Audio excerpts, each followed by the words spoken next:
السلام عليكم ورحمة الله وبركاته. ازيكم يا حبايب قلبي؟ عاملين ايه؟ يا رب دايما تكونوا في اتم صحة وفي احسن حال. بحبكم قوي قوي، وحشتوني كتير كتير. النهاردة يومنا جديد وروتيننا كمان جديد. طبعا النهاردة يوم مشتريات السوق. يلا بينا نشوف اسعارنا كانت ايه في السوق النهاردة واشترينا ايه. بس زي ما تعودنا قبل ما بنبدأ الفيديو بتاعنا لازم بنذكر الله ونصلي على الحبيب. اللهم صل وسلم وبارك عليك يا حبيبي يا رسول الله. زي ما انتم شايفين يا حبايب قلبي، طبعا زي ما انا قلت لكم دايما انا بروح السوق مره كل اسبوعين، يعني او حسب ما احتاج طلبات في البيت. النهارده طبعا كنت محتاجه شويه طلبات، لان طبعا كان بقالي فتره كنت عند ماما وكده وكانت تلاجتي فاضيه. فنزلت بقى النهارده بدري، جبت بقى طلباتي وجيت زي ما انتم شايفين بجيب طلباتي طازه جميله، خضار كله طازه. طالما بتروحي السوق بدري بتشتري كل طلباتك طازه وجميل.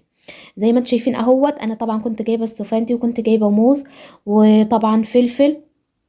اللهم صلي على النبي. وكنت جايبه بقى خضار، بجيب كميه الخضار يا حبايب قلبي عشان بتفضل عندي طول الاسبوع او اسبوعين او حسب ما طلباتي تخلص. ما بنزلش اجيب اي حاجه من تحت. جبت طبعا كوسه وجبت كمان طماطم. اسعارنا كانت ايه النهارده في السوق؟ هقول لكم الاسعار دلوقتي. طبعا احنا عارفين، زي ما احنا عارفين اليومين دول الاسعار غاليه شويه، ربنا يا رب يلطف بينا. بس ان شاء الله باذن الله كل شيء يتظبط وكل شيء يبقى تمام ان شاء الله. ده كمان بتنجان اهوت. انا كنت جايبه اللهم صلي على النبي، كنت جايبه الاستفندي كان الكيلو وربع ب10. الموز كان ب10 جنيه. طبعا البتنجان كان ال2 كيلو ب10. الكوسه كان الكيلو ونص ب10. فلفل كان اللهم صلي على النبي كان ب5 جنيه نص كيلو، يعني كان سعره 10 جنيه الكيلو. وكنت جايبه كمان الخيار الكيلو ونص ب10. طماطم كانت ب6 جنيه. اسعارنا كانت يعني على قد ما اقسم كويسه معقوله. ان شاء الله ان شاء الله الامور تتظبط ان شاء الله باذن الله. زي ما انتم شايفين بقى كنت جايبه فراوله عشان اعمل منها، بحب اعمل منها كميه اسيبها في التلاجة اللي هنا في طبق كده، هي بتحب تاكلها كده من غير من غير مش معمول عصير يعني. وكنت طبعا قلت بقى ايه، كل اسبوع كده نجيب حاجه من مشتريات رمضان ان شاء الله عشان التخزين. وبمناسبة التخزين يا حبايب قلبي، عايزين نتكلم حبة كلام كده مع بعض، ان احنا ازاي نقدر ندبر ونوفر ونخزن حاجات عندنا في التلاجة للشهر الكريم، وفي نفس الوقت ما نضايقهاش على نفسنا، يعني ما نخنقش نفسنا زيادة عن اللازم. ونعمل مثلا مصروف مخصوص للطلبات او طلبات التخزين. لا، حاولي ان انت دايما ولو كل اسبوع.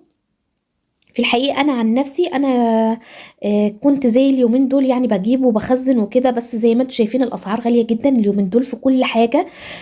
اللهم صل على النبي. فانا بقى ايه، قلت بقى لا، طب وانا ليه اضايقها على نفسي، او مثلا اعمل مصروف مخصوص لمشتريات رمضان او لتخزين مشتريات رمضان. لا، انا كل اسبوع، وحبيت برضو ان انا اطرح عليكم الفكره دي، انا كل اسبوع هدبر ولو مبلغ قليل جدا من مصروف السوق بتاعي. وهشتري بيه الشيء اللي انا عايزه اخزنه. طبعا زي ما احنا عارفين البسله هي موجوده في الشتاء وما بتطلعش غير في الشتاء، وبتبقى حلوه جدا وهي طازه. طب وانا ليه ما اخصص مصروف او جزء من مصروف السوق زي ما قلت لكم، واجيب بيه الشيء اللي انا عاوزاه. يعني عايزه اجيب بسله واخزنها، عايزه اجيب مثلا سبانخ، قلقاس، اي حاجه من المشتريات بتاعه رمضان اللي احنا دايما بنحب نخزنها عشان توفر علينا الوقت والمجهود. فانا بقى عن نفسي انا ان شاء الله، انا لسه والله ما جبت اي حاجه ولا خزنت اي حاجه، هي مجرد الفراوله. كنت مثلا كل ما بتجيب كل اسبوع، لان لينا بنتي بتحبها وبتطلبها مني.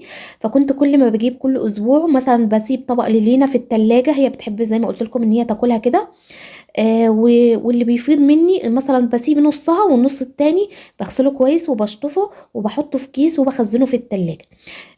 فانا قلت لكم ان انا ما خزنتش اي حاجه لسه، بس ان شاء الله باذن الله زي ما قلت لكم هعمل كده معاكم ان شاء الله في كل اسبوع او كل ما اكون رايحه السوق هجيب الطلب اللي انا عاوزاه وهخزنه مع بعض ان شاء الله باذن الله. اللهم بارك لنا في رجب وشعبان وبلغنا رمضان، لا فاقدين ولا مفقودين، اللهم امين. زي ما انتم شايفين بقى خلاص عبيت كل حاجه في التلاجة بتاعتي وظبطتها. كنت جايبه سمك. السمك اسعاره غاليه جدا جدا يا بنات. اقل سمك دلوقتي لو قلت لكم 5 جنيه مش هتصدقوني، ابو 10 جنيه بقى ب25 جنيه. الاسعار غاليه جدا في السمك. انا في الحقيقه النهارده ما جبتش سمك بولتي او سمك شبار، انا جبت تونه او سواردية حسب ما بتقولوا عليها. طبعا بقى كنت اول ما دخلت طبعا من السوق، عشان انا عارفه ان انا هاخد وقت مثلا في تنظيم التلاجة وكده وتحضير الحاجه في المنظمات بتاعتها. فطبعا انا كنت جبته وحطيته في الفريزر، قلت بقى على ما اخلص كده، لان بحب دايما السمك المتلج بعمله وهو يكون يعني ايه متلج كويس في التلاجة، يعني ما بحبوش يفك وبعد كده بقى بنضفه، بحس ان هو بيتهري كده وبيتفرفت مني. لا، حطيته في الفريزر بقى كده على ما خلصت وظبطت كل حاجة معايا، وابتديت بقى انضف في السمك بتاعي. طبعا جبت بقى الكيسه الاول كده حطيتها على الترابيزه، قلت بقى عشان ايه ما ازفرش الدنيا بقى واعك الدنيا طالما الدنيا كلها نظيفه معايا والمطبخ بتاعي نظيف. فقلت بقى انضف السمك بتاعي، طبعا نضفته بشيل الراس طبعا والزعانف وكل السفة اللي فيه على على جسم السمكه من بره. وقلت بقى كده ايه انضف بقى القلب، بجيب طبعا السكينه بتاعتي، عندك انتي فرشه اللي هي بتاعه تنظيف السمك دي، هي كانت عندي بصراحه بس كانت ادمت يعني زياده عن اللازم وانا رميتها ولسه ما جبتش واحده غيرها.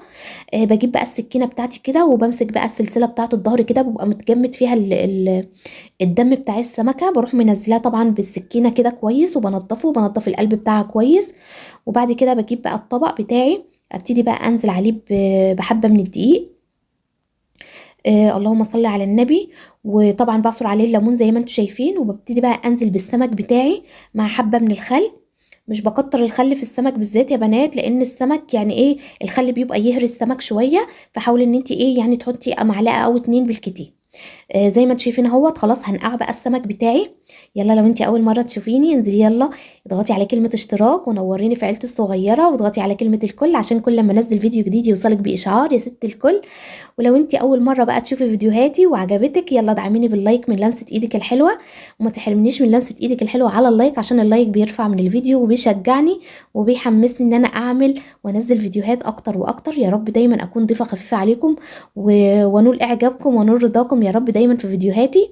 بحبكم قوي، وبحب اقول بشكر كل حبايبي الجداد اللي دخلوا عندي في القناه، بقول لكم نورتوني ونورت عيلتي الصغيره، ربنا يخليكم ليا وما يحرمنيش منكم ابدا، ويدومكم يا رب دايما دايما نعمه في حياتي، اللهم امين. خلصنا بقى السمك بتاعنا، وطبعا سيبناه منقوع في الدقيق وفي الخل وفي الليمون، غسلنا بقى الحوض بتاعنا والاطباق بتاعتنا عشان تبقى كل حاجه دايما معايا نظيفه. اهم شيء في انا عن نفسي يا بنات لما بعمل السمك ما بحسش ان فيه ريحه زفاره في الشقه، ليه؟ لان اهم شيء غسيل السمك كويس. السمك حطي عليه الليمون، لان الليمون هو اكتر شيء بيمنع الزفاره، والخل. بس زي ما قلت لك ما تكتريش الخل في السمك دايما، لان الخل بيبقى يهري السمك شويه. جيت هنا بقى طبعا قلت اعمل التتبيله بتاعه السمك بتاعي، طبعا حطيت الفلفل وحطيت اللهم صل على النبي نص راس من الثوم، وطبعا حطيت البهارات بتاعتي، حطيت ملح وحطيت كمون. ما عنديش بهارات سمك زي ما قلت لكم وزي ما اتفقنا، محتاجه شويه بهارات لسه هنزل اجيبها ان شاء الله باذن الله. بس كنت بقى محتاجه ان انا قبل كمان ما اجيب البهارات بتاعي همسك بقى البهارات بتاعتي دي كده الاول، اغسلها كده وانضفها عشان لما اجيب البهارات بتاعتي احطها فيها على طول تكون نظيفه. جيت بقى هنا قلت بقى ايه امسك السمك بتاعي بقى كده اتبله بالتتبيله زي ما انتم شايفين اهو، طبعا بحشي قلب السمكه من جوه، وبقيه التتبيله بتاعتي بحطها على جسم السمك من بره. عصرنا بقى الليمون بتاعنا، هنسيب السمك بتاعنا منقوع في التتبيله اقل شيء يعني يكون ربع ساعه كده زي ما انتم شايفين. جيت هنا بقى قلت اولع على الرز عشان اكسب وقت كده ويبقى في السريع على طول، طبعا انا كنت غسلاه ونقعاه. كمان بقى جيت هنا كان السمك بتاعي خلاص اتبل في التتبيله بتاعتي، قلت بقى كده اجيب الطاسه بتاعتي على النار، نزلت طبعا عليها بالزيت، جبت طبعا حبه من الدقيق. قلت بقى اتبلهم بقى، حطيت حبه من الكمون حبه من الفلفل، اللهم صل على النبي، حبه من الملح وحبه من الكمون. وقلت بقى كده ايه اقلبهم بقى حلو كده، بحب اتبل الدقيق دايما يا بنات، بيدي نكهه وطعم للسمكه جدا وهي بتتحمر. هاجي بقى هنا من على السمك بتاعي هبتدي بقى اشيل التتبيله الخارجيه بس، زي ما اتفقنا دايما. في ناس بتشيل التتبيله اللي في قلب السمكه واللي براها، لا انا بشيل التتبيله اللي بره السمكه بس. هبتدي بقى ايه امسكها كده طبعا على ما الزيت بتاعي يكون سخن على النار، بمسك السمك بتاعي كده اتبله في الدقيق اللي انا طبعا مطعماه بالبهارات بتاعتي، وبركنها دقيقه كده يعني ايه على ما السمك بس بتاعي على ما اللهم صل على النبي، على ما الزيت بتاعي بس يسخن. صلتوا بينا على النبي يا بنات، اللهم صل وسلم وبارك عليك يا حبيبي يا رسول الله. زي ما انتم شايفين اهو بقى خلاص الزيت بتاعي خلاص حسيت ان هو بدأ يسخن. مش بسخن الزيت زيادة عن اللازم عشان مثلا اول ما احط السمك ما يحمرش من الجنب، او مثلا ياخد درجة حمار زيادة عن اللازم وهو السمك لسه معايا ما استواش، لا. يعني بيبقى الزيت معايا كده في المعقول، ببتدي بقى انزل بالسمك بتاعي، لان انا من عادتي يا بنات بحب اقلب السمك كل مثلا دقيقة كده، بقلب السمكة وبطلع السمك يكون لونه لون موحد.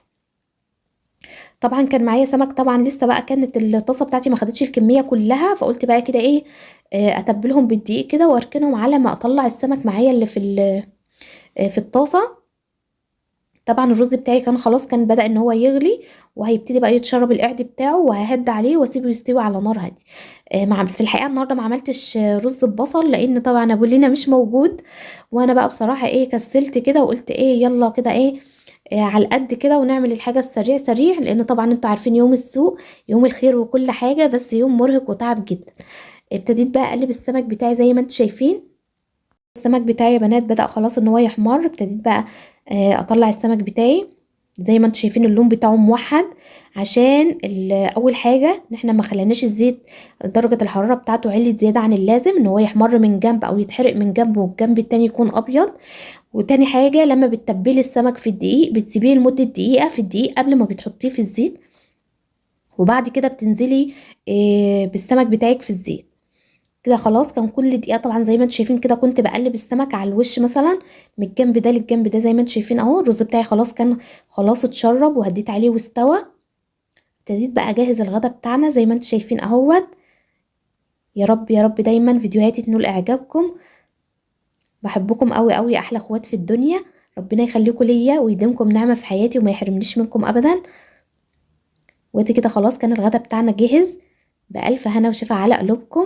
ما تنسونيش طبعا باللايك، عشان اللايك زي ما قلت لكم بيرفع من الفيديو. وبكده يا حبايب قلبي يكون الغدا بتاعنا النهارده خلاص خلص. السمك بتاعنا لونه موحد، الرز طبعا ابيض زي الشمع، عشان طبعا زي ما اتفقنا دايما ان احنا بننقع الرز قبل ما بنولع عليه. طبعا عملنا السلطه بتاعتنا والخضار وادي الترشي. يا رب دايما فيديوهاتي تنول اعجابكم. بحبكم قوي قوي. ربنا يا رب يدومكم نعمه في حياتي. اسيبكم في رعايه الله وامنه، والسلام عليكم ورحمه الله وبركاته.